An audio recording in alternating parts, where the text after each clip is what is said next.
నమస్కారం అండి. ఓం సత్యమో ఓం సత్యమో. కమాల్ కమాలమైన సత్యమైన మాటలు మనం మాట్లాడుకుంటున్నాం. చమత్కారమైన మాటలు మాట్లాడుకుంటున్నాం కదండి. అయితే ఈ కమాల్ కమాల్ మాటలు ఏంటంటే, నా యొక్క ఫ్రెండ్ సర్కిల్, నా ఫ్రెండ్స్ ఫోన్లు చేసి నాతో సంఘర్షాలు సంవాదాలు అంతా మాట్లాడుతూనే ఉంటారండి.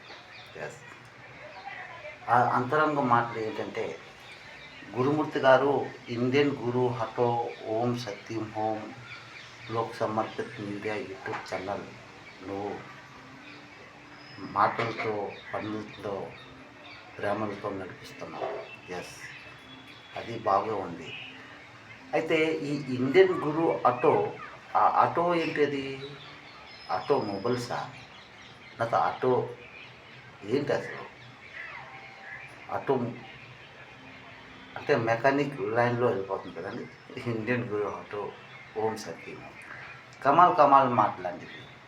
అయితే ఈ ఆటో అంటే రథం, రథం అండి ఆటో. ఈ కలియుగంకి నుండి సత్యయుగంలో వచ్చే రథం ఆటో డ్రైవర్. ఈ ఆటో డ్రైవర్లో కమాల్ కమాల్ మాటలు ఉన్నాయి. అయితే నేను ఆటో డ్రైవర్ని కూడా. ఇది సత్యమైన మాటలు. ఎస్, ఈ ఆటో డ్రైవర్ నాది Odisha puri స్వర్గద్వార్ Chaitanya Mahaprabhu Chowk auto stand member. అక్కడ ఢిల్లీ సబ్జెక్ట్ ఇన్క్లాబ్ కమల్ సినిమా ఎదురుగా మెంబర్స్, ఆటో మెంబర్స్.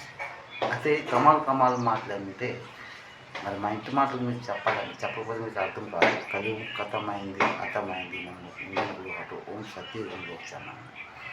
ఈ ఆటో రథం, రథం అంటే ఆనాడు కౌరవులకి చంపడానికని శ్రీకృష్ణుడు అర్జునుడు రథం మీద వెళ్ళేవారు అనమాట. రథం మీద వెళ్తూ మనసులో ఉన్న మాటలు అర్జునుడు కృష్ణుడు సంఘర్షాలు సంవాద అంతగా మాటలతోనే వెళ్ళేవారు. అయితే ఆనాడు అది రథము అంటే అది ఎక్కడ చూసాము? సినిమాల్లో చూసాము, బుక్స్లో ఉంటే మన సినిమా డైరెక్టర్లు, మహాకవులు, ప్రొడ్యూసర్లు, నిర్మాతలు అంత తీసి ఇది ఎలాగుంటుంది అలాగుంటుంది చూపించారు.